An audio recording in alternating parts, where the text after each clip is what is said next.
Magandang araw sa ating mga katamas. Bawasan natin yung punong yan.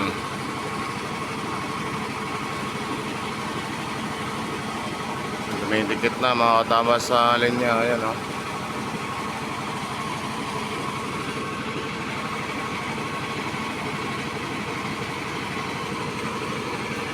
Ngayon lang ulit na nakapasok mga katamas. Na-admit ang ating partner sa ospital. Kaya ngayon lang uli nakapasok.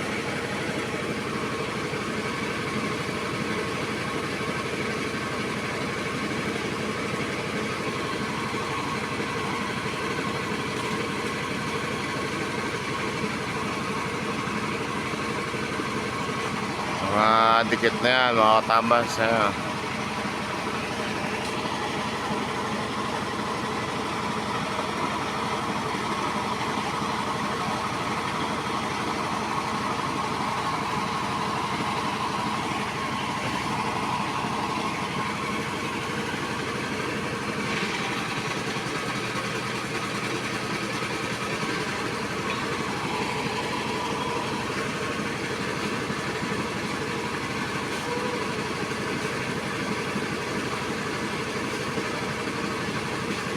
Hirap mga katabas pag yung kasama mo sa bahay o sa buhay may nararamdaman, hindi ka makapag-focus sa trabaho.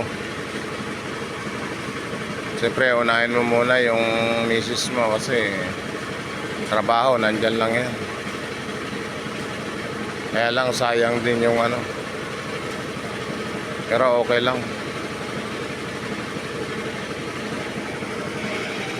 At least ngayon kahit pa paano medyo okay na rin siya. Kaya lang nasa hospital pa rin mga katabas. Hindi pa alam kung kailan makakalabas. Sa Margarito Hospital, Binangonan, Rizal.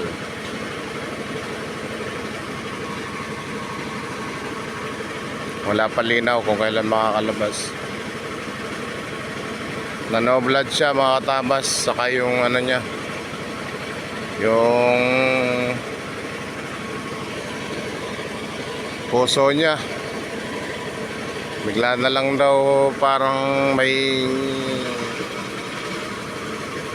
bigla na lang siya parang kinakabahan siya na ano, nahirapan siya, sumasakit yung dibdib niya sa sobrang kaba. Hindi ko alam kung bakit. Kaya na-request sa amin ng ano, hospital pa to the echo.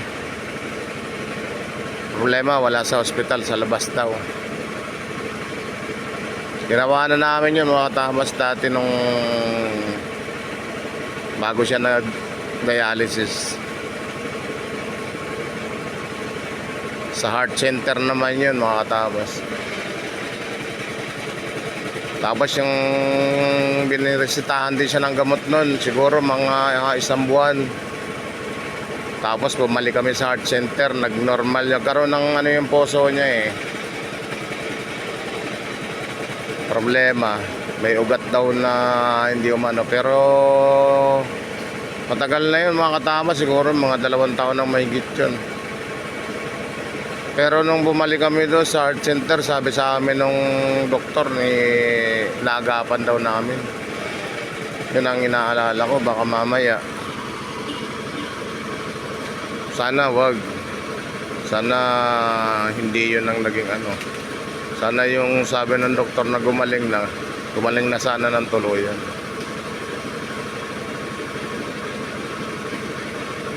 Sana dala lang nung nararamdaman niya yung ano. Kasi ang hirap naman kasi kung kakaroon pa ng ganun tapos nagda-dialysis na nga siya.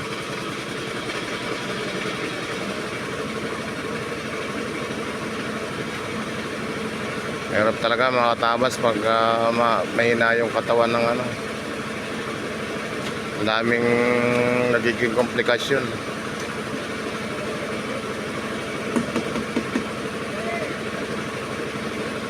Kaya ngayon siguro pagka nakalabas kami, lahat ng bawal kainin, lahat ng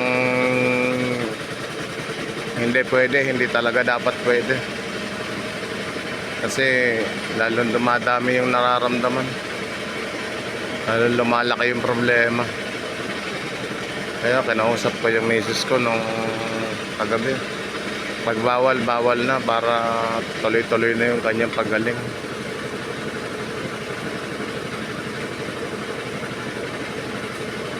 Ang hirap pag gaganyan.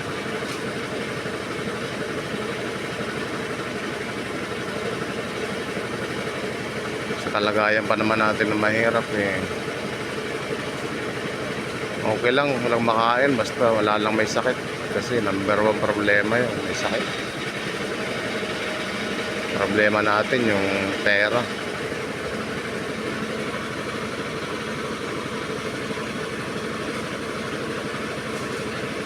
Sa akin mga katabas, okay lang ako nagugutom, malimbawa.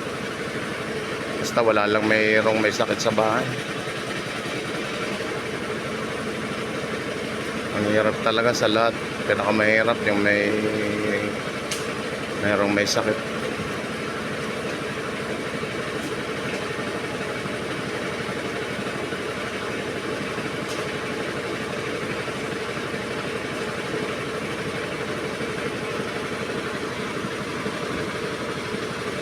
Ang hirap pa sa misis ko pag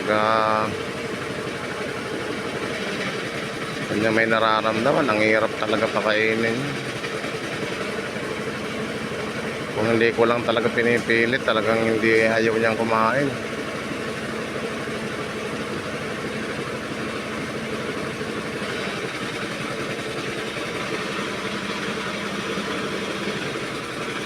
Sige na mga katamas, babay na. Ayan, malayo na siya oh. Tabas na siya. Babay na.